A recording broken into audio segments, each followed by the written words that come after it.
Eto yung spaghetti na mabilis maubos sa mga handaan. Kasi kita mo naman, sobrang creamy at meaty yung sauce. Share ko sa inyo kung paano magluto ng ganito kasarap na spaghetti.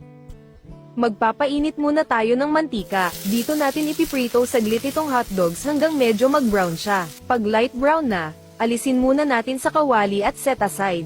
Saka natin isunod igisa itong ground beef. Igigisa ito hanggang mag-iba ng kulay. Tuloy lang ang paggisa hanggang medyo mag-brown siya para mas malasa. Then ilalagay na natin itong bawang at sibuyas. Igisa natin hanggang bumango ito. Igigisa rin natin itong red bell peppers para mas mabango.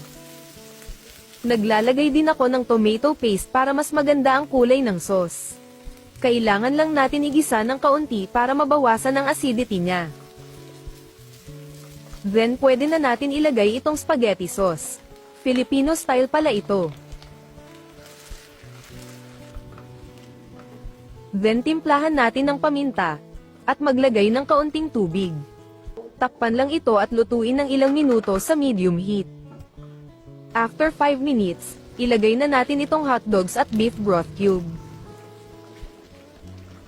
Naglagay rin ako ng banana ketchup para Pinoy na Pinoy ang lasa. Takpan ulit natin at lutuin for another 5 minutes. After a few minutes, tikman natin yung sauce. Timplahan ng asin, at kaunting asukal depende sa panlasa mo. Naglagay rin ako ng kaunting grated cheese. Mula saan ka pala nanonood ng video na ito? Comment down below para mag-greet kita sa next video ko. Shoutout pala kina Olivia Gaspar ng Bahrain, Nani De Villa ng Batangas, Lianisa Marcel Lani ng Rizal, Mel Bautista ng Bulacan, at Roselia Carrizo ng Muntinlupa City. Thank you for always watching. At eto na yung ating spaghetti sauce. Lutuin naman natin yung pasta. Sa kumukulong tubig, maglagay ng asin.